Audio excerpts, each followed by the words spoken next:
This is Nick May from Companion Animal Trust Nippon, NPO Catnip in Kyushu, Japan. Today we are going to talk about TNR and actually doing the transfers of the TNR animal from the trap into the cage, and then from the cage back into a carrier to be taken off to the vet, and then after it's been to the vet, probably back into the cage for however long it takes. Now, typically in Japan there are not a large number of vets who will give a reduced rate for TNR, so you are usually catching a cat 3 or maybe 4 days before you actually take it to the vet, either because you have to make an appointment after you've caught it, or you have to guarantee you've got the cat for an appointment, which was difficult to get. Now, we have done about, I think 23, 24 cats so far, so not a great deal. So this isn't a how-to guide. I'm simply going to talk you through how we do it and discuss some of the issues that we think there are, so that when you come to do it, you'll have a little bit of warning. Now, we think in terms of hot spots, and a hot spot is the place where things can go seriously wrong and the cat can escape. Now, obviously, when you're doing all of your transfers, you're not going to be outside. You're going to be inside a room with a door that is closed. So if the cat does escape, it can't just scarper completely. Always remember, of course, that a TNR cat, is a wild animal. It might be a stray, conceivably. If so, you'll find out pretty quickly. If it's not a stray and it's not been socialised, treat it as wild. However comfortable you feel with it when you are on the site feeding it and so on. Okay, so the basic cages. We have 2 standard cages, a standard size. I'll tell you the sizes later. Each has 2 doors. Now, the Amazon ones don't have 2 doors, the cheap Amazon ones. 2 doors are necessary, because what we've done is we have used cable ties to cable tie them together.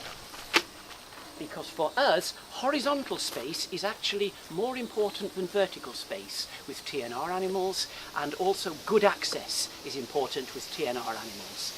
So, the door is here, and over there, there is space there, which is the 2 doors put together, the 2 entrances together, tied together. This can't move. There is a door here, and there is a door over there. Now, what we're going to use this for is we're going to have the sleeping quarters over here, which is a safe place for the animal where it can run off to escape. And we're going to have all the food on this end over here with the water, and in this far corner we're going to have the toilet for the animal.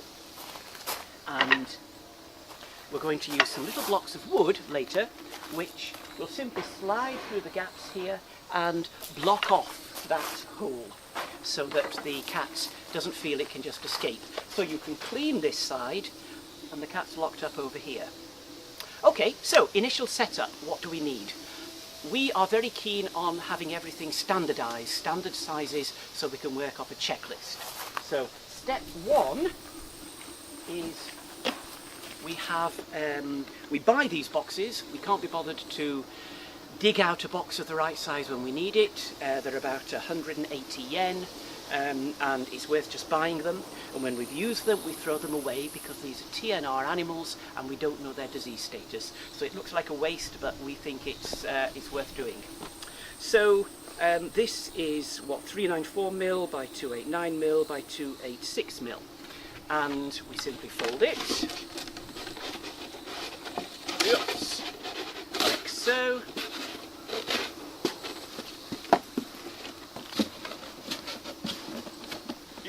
It's down here. Now, we don't tape it, and I'll explain why later that we don't tape it. It's important that you don't tape it.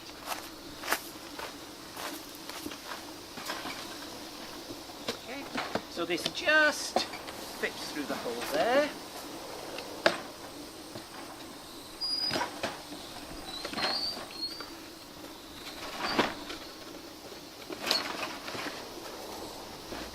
And in here.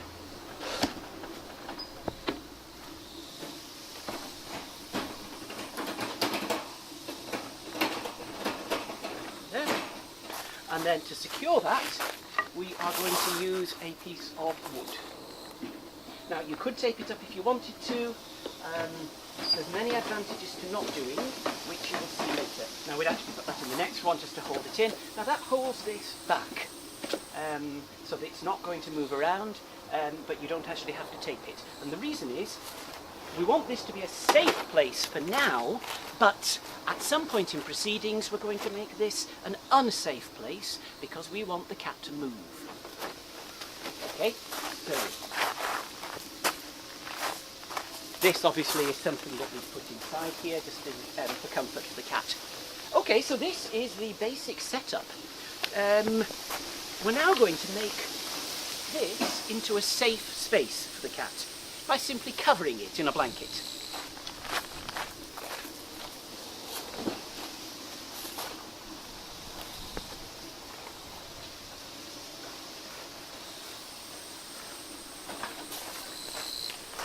Okay, so now that's a dark space. There's a nice cardboard box at the end of it that's completely clean. Any cat is going to want to get into there and out of whichever carrier you've got it in. Now if you've done your transfer in the field to a small carrier like this, it's very simple. You simply put the carrier in here and open it. Close the door and stand back. If you are not doing a large number of cats that day and you have it's still in the trap, well, simply a matter of your trap's probably covered, putting this in here, putting this over here so the cat can't escape, and then uncovering this trap, and the cat will eventually make its way in and go up to the safe space at the far end. There. Okay, so your cat is now in, it's in a safe space, so you can probably pull this out and you'll have time to close it.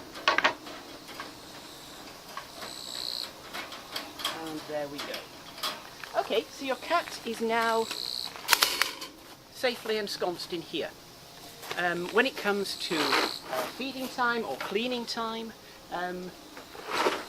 simply use some pieces of wood across there. We'd normally have another one which would go across there. Now we're not actually completely blocking that. The cat could probably squeeze through if it really wanted to, but it probably won't try if you are down here cleaning up here. Obviously you wouldn't leave it like that long term, but it's probably enough to dissuade the cat from trying to make a break through here and through here, just because you've put some kind of impediment in its way. Obviously be careful, but with these in place we can now clean the cat tray down here, we can change the water, we can change the food.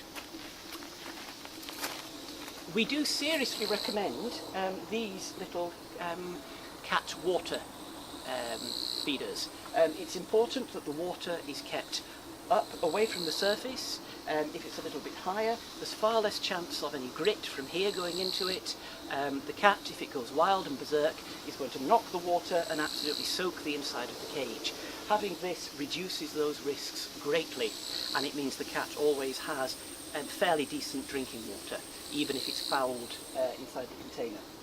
Obviously change it every day and so on, but these are worth it. They're about 880 yen from Amazon. Okay, so your cat is now in here. It will be happy in there for 2-3 days if necessary. We've kept cats in here for up to a week after they've come back from the vet if they've had a large incision, and they've been quite happy. So, transfer. 6 o'clock in the morning, you've not had coffee yet, you have to get the cat into a little container to get it off to the vet. What do? Well, this is what we do. First, block the entrance here so that the cat can't escape easily. Prepare one of these with a cat sanitary towel inside. Remove the cat toilet, and this just about fits inside there. Now again, choosing the correct size is absolutely vital.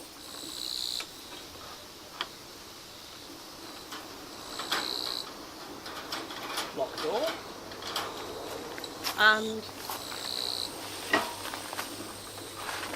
make this into a safe space. Now the cat is still in here, and the cat will no doubt feel it's perfectly safe inside there, so we need to make it feel unsafe without terrifying it. So this is what we do. We pull this out, and we push this down there, and we lift this up. Now we didn't tape it earlier, so now this has become an unsafe space for the cat, and all being well, it will slip down into the carrier down there, where it will sit snarling at you.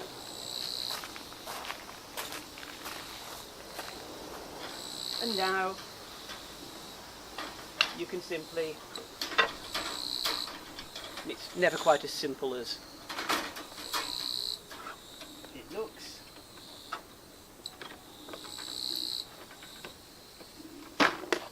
Lock the cat in the carrier. And there you have it. Cat safely in carrier. Ideally, it's not too stressed. Ideally, you're not too stressed. And obviously when it comes back from the vet, you just reverse the procedure. This fits inside here, so you can simply put it in, open it, close the door, make this safe down here, and the cat is likely to move. And that's pretty much it. So, just to repeat some basic things, be prepared, make sure you have a little system where everything fits together, that this fits through the hole there, that your cardboard box will fit inside here, that your cardboard box isn't dirty and you're not reusing it from another cat with all the potential for disease and so on. These are worth investing in, and be prepared with these little strips of wood, anything really, and a large blanket, absolutely vital. And that's pretty much it. That's how we do it, and so far it works for us. We are always polishing what we do, obviously. The disadvantage of this system is that you have 2 cages, so you have to invest in 2 cages from the outset, and it takes quite a lot of space, obviously, and you have these doors sticking out of here. We tend not to do more than 2 or 3 TNR cats at a time because they're a handful, and because of the capacity with the vet. Actually getting them to the vet and done. We can't overload our vets. So that isn't a big issue for us. Okay, this is Nick May from Fukuoka in Kyushu, northern Japan, saying thank you very much indeed for your time.